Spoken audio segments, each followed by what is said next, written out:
रूप से मिलनी चाहिए। क्योंकि एक बार को आप सोचिए, आखिर उस बच्चे की गलती क्या होती है जो एक गरीब घर में पैदा होता है और उसको बेहतर शिक्षा से वंचित होना पड़ता है। शिक्षा के सामने एक पैसे की दीवार खड़ी है, जो जितनी ऊंची दीवार लांघ सकता है, जो जितना अधिक पैसा शिक्षा पे खर्च कर सकता है, वो उतनी बेहतर शिक्षा पा सकता है। लेकिन अगर एक देश एक है, लोकतांत्रिक देश है, तो शिक्षा भी सबको एक समान रूप से तो मिलनी ही चाहिए।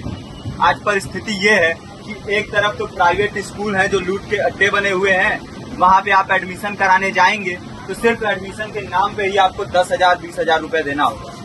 और कमीशन खोरी का ऐसा धंधा है कि कॉपी, किताब, टाई, बेल्ट, ड्रेस, जूता कहाँ से खरीदना है ये आप नहीं तय करेंगे वो प्राइवेट स्कूल वाले। यानी आम लोगों की मेहनत की आखिरी कौड़ी उनके जेब से वसूल लेना चाहते हैं। और दूसरी तरफ सरकारी स्कूलों में न तो पर्याप्त टीचर है, न पर्याप्त बिल्डिंगे।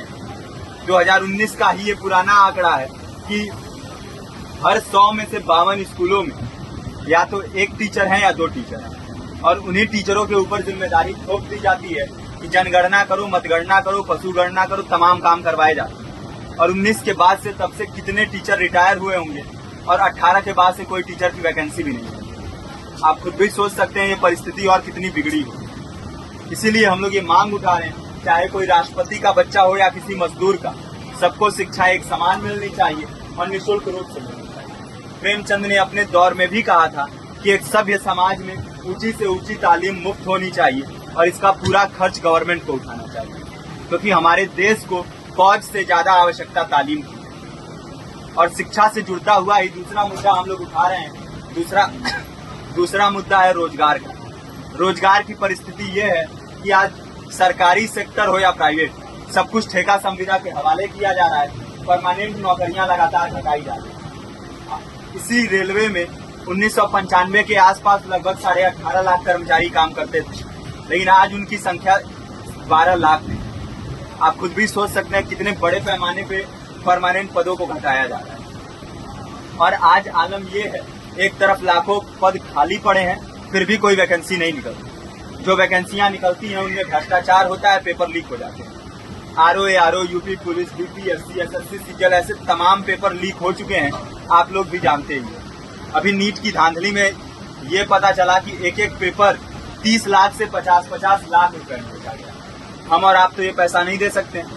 पूरी की पूरी कारस्तानी सरकार, प्रशासन, शिक्षा माफियाओं की होती है। और भुगतता कौन है? आम घरों के लोग, जो लोग सालों साल तैयारी करते हैं, दिन भर में 10-10 घंटे, 12-12 घंटे पढ़ते हैं। और इतनी कड़ी मेहनत के बाद, सालों साल की मेहनत के बाद उनके हाथ लगती है तो सिर्फ हताशा, निराशा, अवसाद।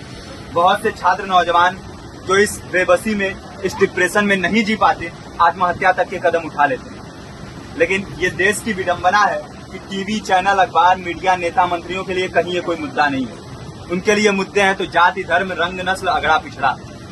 आज जब पूरी परिस्थिति इतनी भयावह है तो ये जरूरी है कि लोगों के बीच में जाया जाए, लोगों को संगठित किया जाए और एकजुट किया जाए। क्योंकि आज अगर अपने मुद्दों पर बोलेंगे नहीं तो कल को ये परिस्थिति और बिगड़ेगी। हो सकता है ले देके अपनी जिंदगी तो हम लोग काट ले जाएंगे, लेकिन आने वाली पीढ़ियों को क्या भविष्य देके जाएंगे, ये भी सोचने वाली बात है। हमारे साथी ने आपको पर्चा दिया है, पर्चा आप तक पहुंच गया है। पर्चे में और भी बातें हैं, इसको पूरा विस्तार से पढ़िए। पर्चे में हमारा नंबर है, संपर्क कीजिए। फेसबुक का, इंस्टाग्राम का लिंक है, आप वहाँ पे जाएंगे तो आपको पता भी चलते रहेगा कि लगातार किन किन माध्यमों से हम इस अभियान को चला रहे हैं। नुक्कड़ नाटक, संगीत, शिक्षा सहायता मंडल, लाइब्रेरी, तमाम माध्यमों से इस अभियान को चला रहे हैं और कोशिश कर रहे हैं कि बड़े से बड़े पैमाने पर हर जगह पे लोगों को संगठित किया जाए और एकजुट किया जाए। आपके बीच भी आए हैं, आपका साथ और सहयोग दें। साथ इस रूप में कि आप भी हमारे इस कारवां और इस मुहिम से जुड़िए।